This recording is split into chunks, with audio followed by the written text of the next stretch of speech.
মেয়েরও খুব মন খারাপ। আর সকালবেলা উঠেও সবাইকে খুঁজতেছে কিন্তু কাউকেই দেখতেছে না। তো এই তো মেয়ে চলে আসছে স্কুল থেকে। এই কাচকি মাছের শুটকি দিয়ে আজকে আলু দিয়ে মজার একটা রেসিপি করবো। তো ডালটা বাগার দিয়ে দিলাম, এখন আলুগুলো দিয়ে দিব। এখন হচ্ছে এটাকে নামিয়ে নেব। আসসালামু আলাইকুম, কেমন আছেন সবাই? আশা করি ভালো আছেন, কিন্তু আমাদের মন একদম খারাপ। আজকে সকাল সকাল ঘুম থেকে উঠেই রুম থেকে বেরিয়ে আগে হচ্ছে সবাইকে দেখতাম, বড় বোন ভাইগনা সবার কাছে আসতাম, বড় বোনের ঘরে আসতাম। আর আজকে বের হয়ে দেখি পুরা ঘর শুধু ফাঁকা, কাউকে দেখতে পাচ্ছি না। তো সকাল সকালই মনটা ভীষণ খারাপ হয়ে আছে, সারা রাতই মন খারাপ ছিল।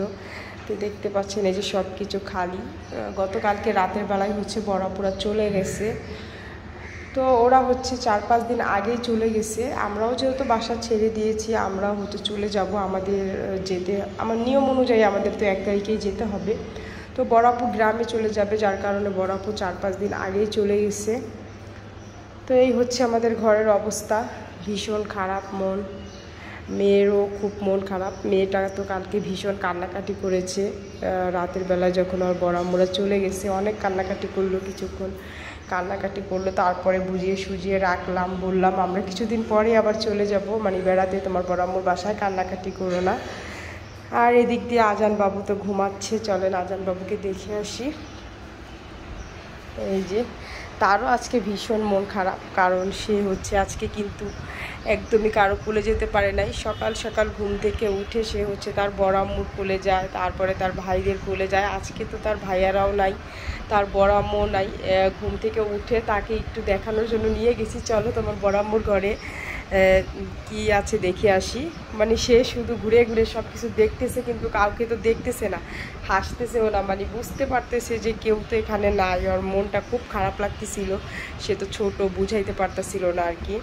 আর সকালবেলা উঠেও সবাইকে খুঁজতেছে কিন্তু কাউকেই দেখতেছে না, যার কারণে খুবই মন খারাপ। এতক্ষণ কান্নাকাটি করে তারপরে এই তো মাত্র ঘুম পাড়াই দিছি। আর এখন হচ্ছে আমি আবার রান্না বান্নার কিছু ব্যবস্থা করে নেব, যেহেতু এখন তো একা একা। আগে তো বড় আপু কোলে নিয়েছে, তারপরে ওর ভাইয়ারা ছিল তারা কোলে নিয়েছে, তাড়াতাড়ি রান্না বান্না করতে পেরেছি। আর এখন তো অনেক কষ্ট হবে আমার রান্না করার জন্য, কারণ একা একা সম্ভব। তো যাই হোক, এখন হচ্ছে সে ঘুমে থাকতে থাকতেই হচ্ছে আমি রান্নাবান্নার ব্যবস্থা করে নেব। আর মেয়েও কিছুক্ষণের ভিতরে চলে আসবে স্কুল থেকে, সময় হয়ে গেছে ওরও আসতে। আবার মেয়ে আসলে আবার তেমন একটা চিন্তা নেই, কারণ ও হচ্ছে রাখতে পারবে বাবুকে কোলে। যদিও হচ্ছে ছোট তো, মারিয়া ওর কাছে তেমন একটা থাকতে চায় না, তারপরও কিছুক্ষণ থাকে। অতটুকুর ভিতরেই চেষ্টা করতে হবে এখন তাড়াতাড়ি রান্নাবান্না করে ফেলার। তো চলেন রান্নাবান্নায় চলে যাই। তো মেয়ের কথা বলতে বলতে এই তো মেয়ে চলে আসছে স্কুল থেকে। এই তো তার বাবা হচ্ছে তাকে স্কুল থেকে দিয়ে তারপর হচ্ছে দোকানে চলে গেছে। তো মেয়ে চলে আসছে, এখন আমি চলে যাব রান্না বান্না করতে। তো চলে আসছি রান্না করার জন্য। তো আজকে কি কি রান্না করব একটু বলে নেই। এদিকে এই তো আলু কেটে নিছি, দেখতেই পাচ্ছেন। আর এদিকে হচ্ছে এই যে এটা কি বলে, তো এটা হচ্ছে কাচকি মাছের শুটকি। এই কাচকি মাছের শুটকি দিয়ে আজকে আলু দিয়ে মজার একটা রেসিপি করব। আর এই রেসিপিটা আপনাদের ভাইয়া খেতে এত পরিমাণ পছন্দ করে বলার মতো না। গতকালকে রাতের বেলা যখন এই কাচকি মাছের শুটকি নিয়ে আসে, নিয়ে তারপরে বলতেছে যে কালকে কিন্তু কাচকি মাছ দিয়ে আলু সেই রেসিপিটা করবা। তো যাই হোক, এখন এই কাচকি মাছ দিয়ে আলুর রেসিপিটা করব। অবশ্যই তো আপনাদের সাথে শেয়ার করব। এখানে এই যে পেঁয়াজ রসুন কেটে নিয়েছি, সব কেটে ধুয়ে রেডি করে নিয়েছি। আর সাথে হচ্ছে পাতলা ডাল রান্না করব। তো ডালটা প্রায় হয়ে গেছে, আম দিয়ে ডাল রান্না করতেছি।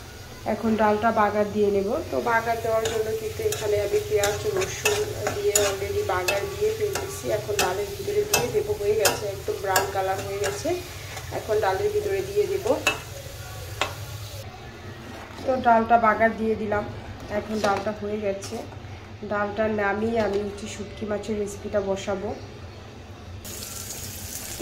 তো ডালটা নামিয়ে নিলাম, আর এখন হচ্ছে শুটকির তরকারিটা বসাই দিতেছি। তো শুটকি বসানোর জন্য এখানে আমি পেঁয়াজ আর রসুনটাকে একটু তেলের সাথে কিছুক্ষণ ভেজে নিতেছি, হালকা লাল করে ভাজা হয়ে গেছে। এখন এই ভিতরে আমি দিয়ে দেবো কাচকি মাছের শুটকিগুলো, দিয়ে এটাও তেলের সাথে কিছুক্ষণ ভেজে নেব শুটকি মাছটা দিয়ে।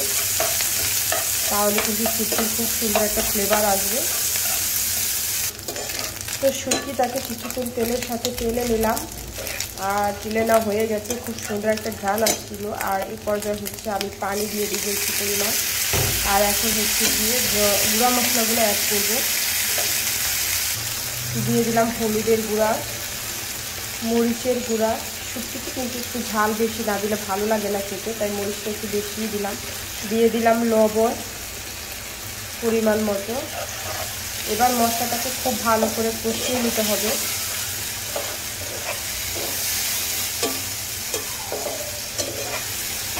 মশলাটাকে খুব ভালো করে কষিয়ে তারপর হচ্ছে আমি এর ভিতরে আলুগুলো দিয়ে দিব।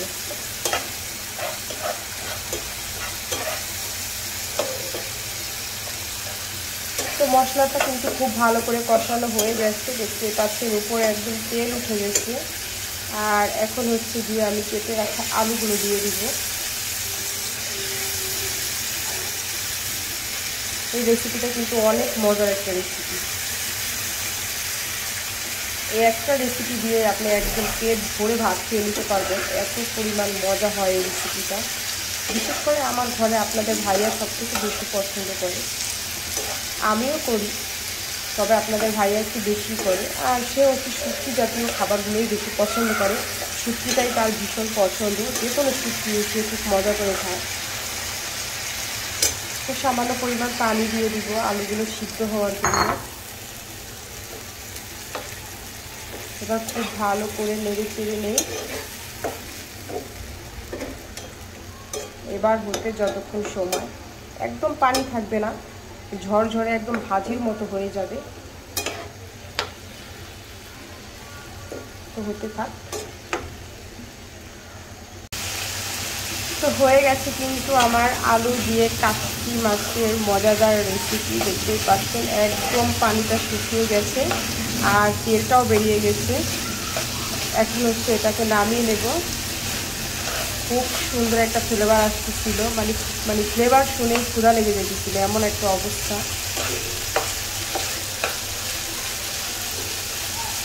তো এখন এটাকে নামিয়ে নেব। তো এই তো বাটিতে বেড়ে নিলাম, দেখেন কতটা লোভনীয় হয়েছে দেখতে। তো আজকের ভিডিওটা এখানে শেষ করব। কেমন লেগেছে আমার সম্পূর্ণ ভিডিওটা, আমার রান্নার রেসিপিটা অবশ্যই কিন্তু কমেন্ট করে জানাবেন। ভালো লাগলে লাইক কমেন্ট শেয়ার করে দিবেন। আজকে এ পর্যন্তই। আসসালামু আলাইকুম।